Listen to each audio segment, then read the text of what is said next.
Hello दोस्तों, स्वागत है आपका वीबी क्लासेस में। आज हम लोग प्रश्नावली 1.1 को शुरू करेंगे। इससे पहले वाले वीडियो में मैंने प्रश्नावली 1 के सभी उदाहरण को बता दिया है। आप लोग अगर वो वीडियो नहीं देखे हैं तो एक बार ज़रूर देखिएगा। तो चलिए, आज हम लोग प्रश्न नंबर 1 दिया गया है कि निम्नलिखित संख्या का एचसीएफ ज्ञात करने के लिए यूक्लिड विभाजन एल्गोरिथ्म का प्रयोग कीजिए। तो ये देखते हैं कैसे बनेगा। पहला प्रश्न क्या है, 135 और 225 का एचसीएफ करना है किस यूक्लिड विभाजन एल्गोरिथ्म से। मैंने आपको बताया है कि यूक्लिड विभाजन एल्गोरिथ्म और यूक्लिड विभाजन प्रमेय का एक ही चीज़ होती है, ठीक, जिसका सूत्र क्या था, a बराबर BQ प्लस R। इसे याद रखिएगा आप लोग, ठीक है। तो चलिए प्रश्न शुरू करते हैं। सबसे पहले लिखेंगे हल। यहाँ 135 और 225 में बड़ा कौन है, 225। तो यहाँ आप लोग पहले 225 लिखिएगा। 225 बड़ा है 135 से, तो a हमारा 225 होगा और b 135। अब लगाएंगे यूक्लिड विभाजन प्रमेय का। तो लिखेंगे यूक्लिड विभाजन प्रमेय का से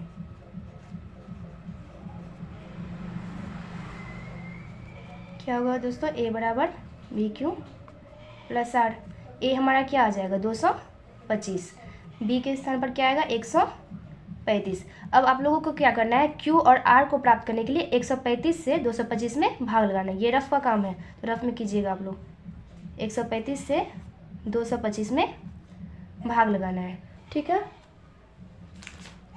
तो सबसे पहले हम लोग एक बार में 135 करेंगे। शेषफल हमारा 90 बचेगा। तो यहाँ हमारा q क्या आ गया, 1। तो यहाँ लिखेंगे q के स्थान पर 1, और शेषफल हमारा क्या बच रहा है, 90, ठीक है दोस्तों। अब हम लोगों तो जानते हैं कि 135 को अब क्या करना है, आगे लाना है इसके स्थान पर, ठीक। अब 135 में जो इससे पहले शेषफल बचा था यानी 90 से भाग देना है। तो एक बार में 90 से भाग लगेगा और शेषफल हमारा 45 बचेगा। तो यहाँ हम लोग लिखेंगे b के स्थान पर क्या आ जाएगा, 90। 1 के स्थान पर 1 ही आएगा क्योंकि हमारे यहाँ q 1 आया है, और r क्या आ जाएगा, 45, ठीक है। अब हम लोग को 90 को आगे लाना है और 90 में पहले वाले के बचे शेषफल से भाग देना है।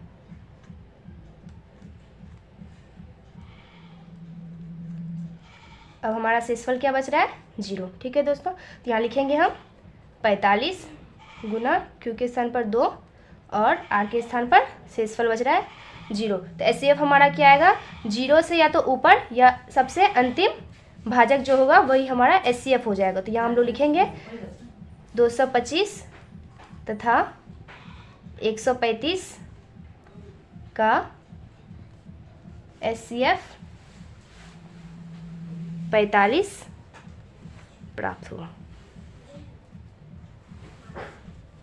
इस तरह से पहला सवाल हमारा सॉल्व होता है। अगर आपको समझ में नहीं आया तो मैं एक बार फिर से समझाती हूँ। यहाँ पहला था कि 135 और 225 का एचसीएफ करना है। इन दोनों में जो बड़ा है उसे हम लोग a मानते हैं और जो छोटा है उसे हम लोग b मानते हैं, ठीक। अब यूक्लिड विभाजन प्रमेय का लगाएंगे। यूक्लिड विभाजन प्रमेय का सूत्र क्या था, a बराबर BQ प्लस R, जहाँ R क्या होता है, हमेशा 0 से बड़ा या बराबर b से छोटा होता है, ठीक है। अब हम लोग 225 को a मानते हैं और b के स्थान पर क्या आ जाएगा, 135। अब हम लोग क्या करेंगे, q और r को प्राप्त करने के लिए 135 से 225 में भाग देंगे। तो यहाँ हमारा q क्या आ गया, 1, और r क्या आ गया, 90। तो इसी को यहाँ पे रखना है, q के स्थान पर 1 और r के स्थान पर 90 आ गया, ठीक है। अब इस 135 को आगे लाना होता है, तो 135 को मैंने आगे ले आया। अब 135 में जो पहले वाला का शेषफल होता है उससे भाग देना होता है। तो मैंने 135 में 90 से भाग दिया, शेषफल हमारा क्या बचा, 45, और हमारा भागफल क्या आया, 1। तो मैंने 90 गुना 1 प्लस 45 कर दिया।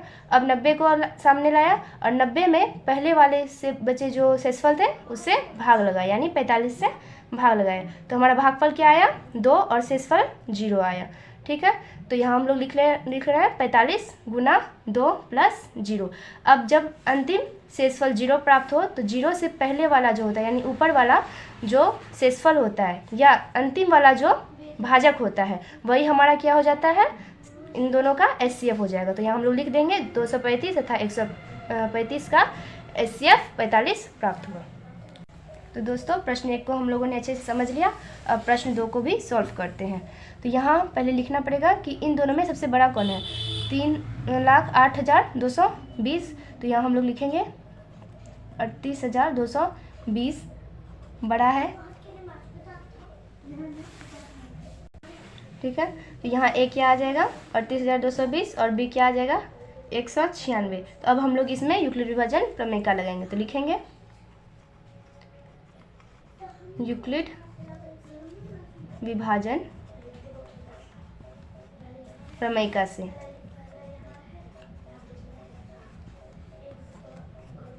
क्या हो जाएगा, ए बराबर बी क्यू प्लस आर।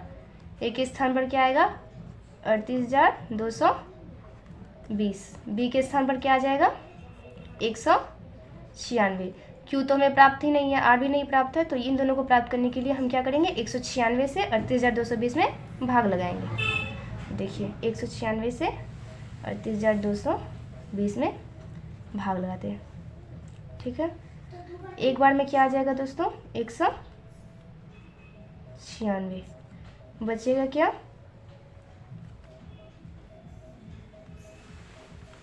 1862, ठीक है। अब 9 बार में आ जाएगा हमारा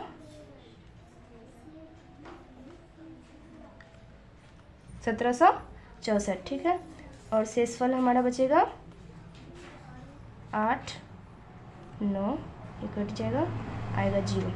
अब 5 बार में क्या आता है 980, ठीक है दोस्तों। तो यहाँ हमारा शेषफल एक ही बार में ये पूरा 38,220 को मैंने भाग दे दिया और शेषफल भी हमारा 0 बच गया। तो यहाँ आपको एक ही बार बस लिखना है 196 गुना क्यू के स्थान पर क्या आ जाएगा 195, ठीक। और शेषफल आपका क्या बच रहा है 0। तो यहाँ हमारा पहले ही शेषफल 0 बच गया है। तो मैंने आपको क्या बोला, जो अंतिम भाजक होता है वही इसका एचसीएफ होगा। तो यहाँ हमारा एचसीएफ क्या हो जाएगा,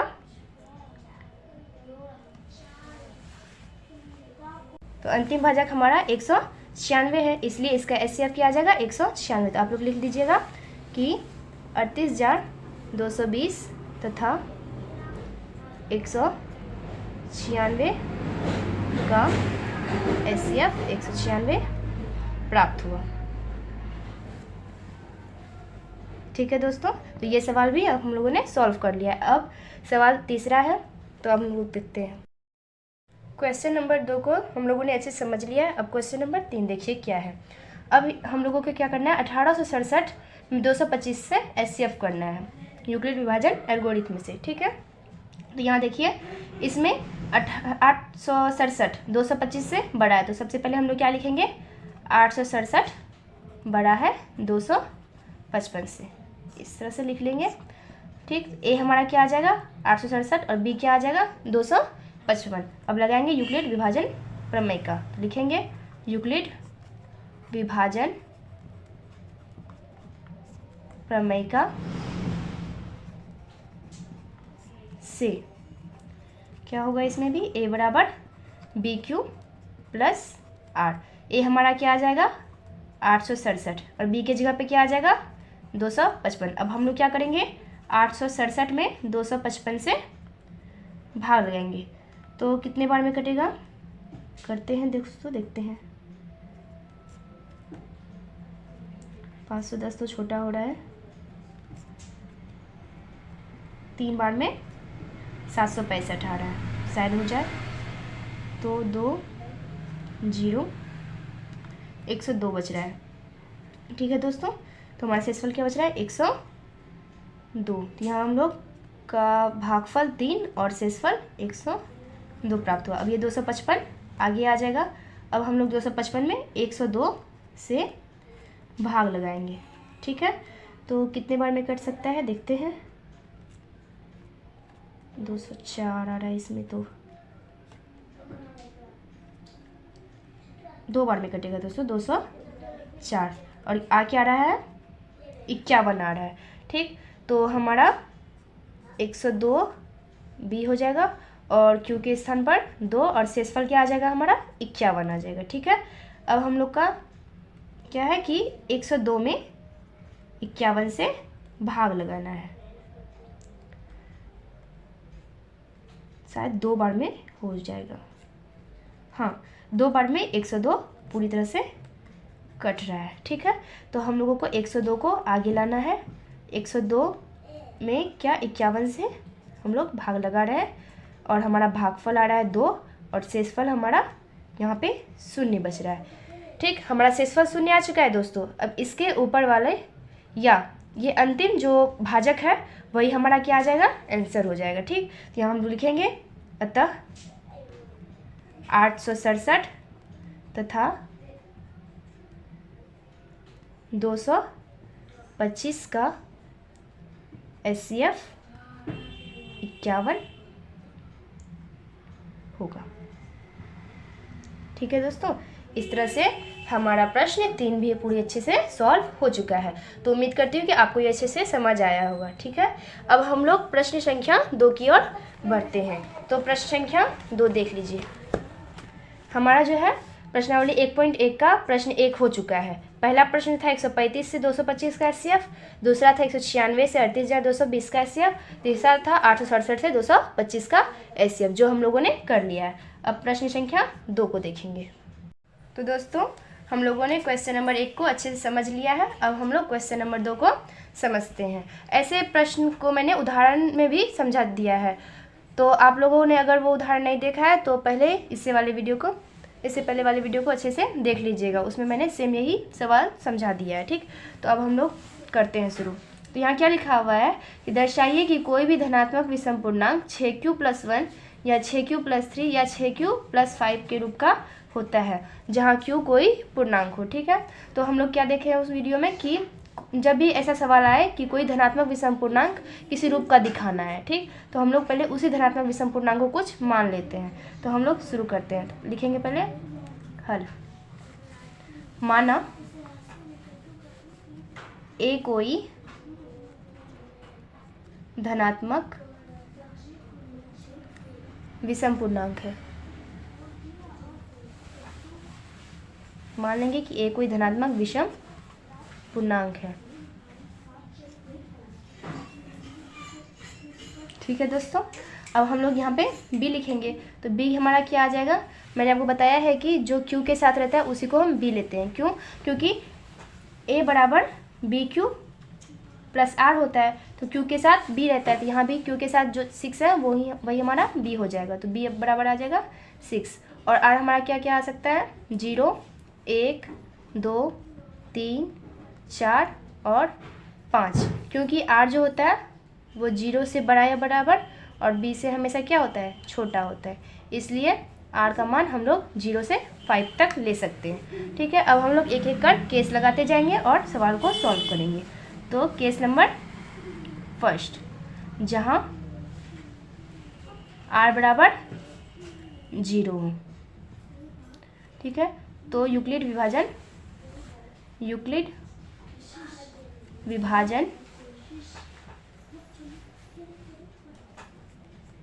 प्रमेयिका से,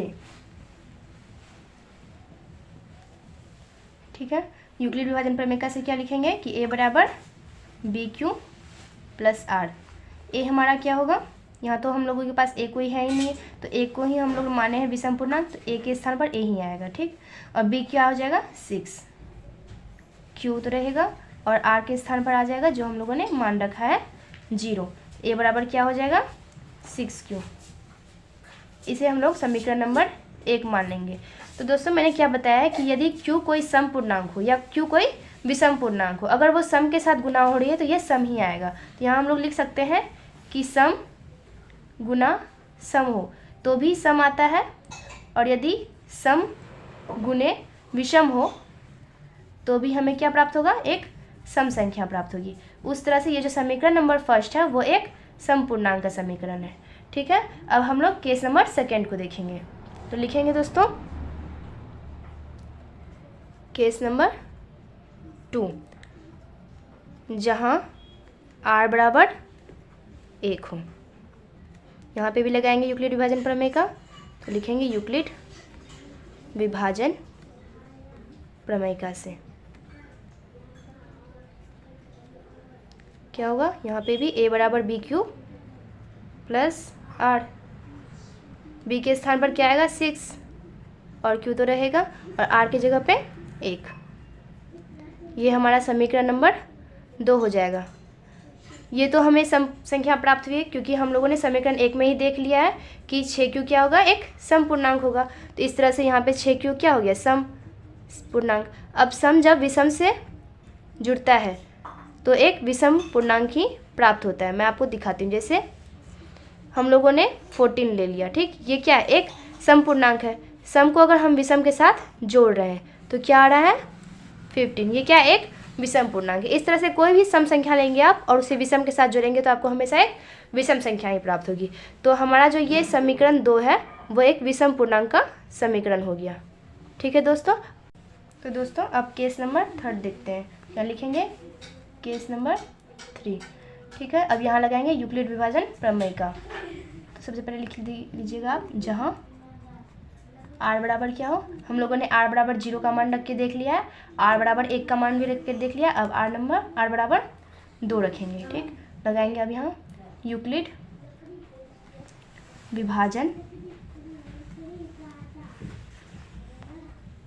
प्रमेय का से क्या आ जाएगा, a बराबर b q plus r, b के स्थान पर 6 क्यू और आर की जगह पे आ जाएगा हमारा 2। तो ये क्या हो गया 6q, एक सम पूर्णांक, और जब सम को सम के साथ जोड़ते हैं तो वो क्या आ गया, एक सम पूर्णांक ही आता है। ठीक, ये हमारा हो जाएगा समीकरण नंबर 3। मैंने समीकरण नंबर 1 जो एक सम पूर्णांक था उसको यहाँ लिख दिया है और समीकरण नंबर 2 जो विषम पूर्णांक था उसे यहाँ लिख दिया है। अब हमारे पास समीकरण नंबर 3 भी प्राप्त हो गया जो एक सम पूर्णांक है। अब हम लोग केस नंबर 4 लगाएंगे। तो लिखेंगे केस 4, जहाँ r बराबर 3 हो। ठीक है, यहाँ पे भी हम लोग लगाएंगे यूक्लिड विभाजन प्रमेय का। मैं आपको शॉर्टकट में लिखती हूँ, आप लोग इसे समझ लीजिएगा। यूक्लिड विभाजन प्रमेय का। ठीक है दोस्तों, यहाँ क्या होगा, a बराबर b q plus r. a बराबर क्या हो जाएगा, b के स्थान पर 6q और r के स्थान पर क्या होगा 3, और ये हमारा समीकरण नंबर 4 आ जाएगा। यहाँ पर भी क्या है दोस्तों, ये एक सम संख्या है और सम जब विषम से जुड़ेगी तो हमें पता ही है कि सम जब विषम से जुड़ती है तो क्या आता है, एक सम पूर्णांक आता है, एक विषम पूर्णांक आता है। ठीक, इस तरह से हम लोगों ने केस 4 लगाकर भी देख लिया कि एक विषम पूर्णांक प्राप्त हो रहा है। ठीक है, तो अब हम लोग केस 5 देखेंगे। तो अब हम लोग केस नंबर 4 लगाएंगे। देखिए दोस्तों, केस नंबर 4 हो गया। केस नंबर 5, जहाँ r बराबर क्या होगा, हम लोगों ने 0 भी रख के देख लिया, 1 भी देख के रख लिया और 2 भी और 3 भी हो चुका है। अब हम लोग 4 लेंगे। तो जहाँ r बराबर क्या हो 4 हो, यहाँ पे भी यूक्लिड विभाजन प्रमेय का लगाएंगे। लिख लेंगे यूक्लिड विभाजन प्रमेय का से क्या होगा, a बराबर बी क्यू प्लस आर। ठीक है, a के स्थान पर आएगा 6q और r के स्थान पर आ जाएगा 4। ठीक है, यहाँ पे भी वही है कि सम और सम जुट रहा है और हमें एक सम पूर्णांक प्राप्त हो रहा है। इसे हम लोग समीकरण 5वां नाम दे देंगे। अब लास्ट जो केस बचा है, केस नंबर 6 लगाना है, उसके बाद सवाल सॉल्व हो जाएगा। अब हम लोग केस नंबर 6 लगा रहे हैं। लिखेंगे केस नंबर 6, जहाँ r बराबर क्या है 5 हो। ठीक है, लगाएंगे यूक्लिड विभाजन प्रमेय का, जहाँ a बराबर क्या हो गया बी क्यू प्लस आर। ठीक है, और b के स्थान पर आ जाएगा 6, r के स्थान पर आ जाएगा 5। यहाँ क्या हो गया सम प्लस विषम और आ गया हमारा विषम पूर्णांक, और ये हमारा हो जाएगा समीकरण नंबर 6।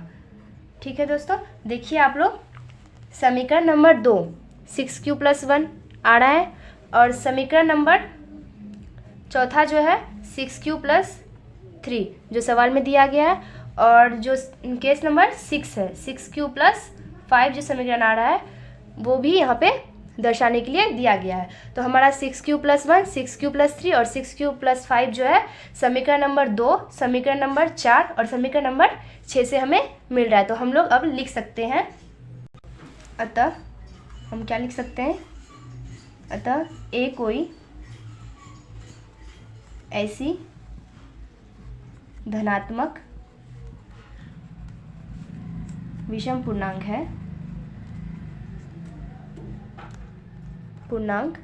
प्राप्त है जो 6q + 1, 6q + 3 तथा 6q + 5 के रूप का होगा, जो हमें समीकरण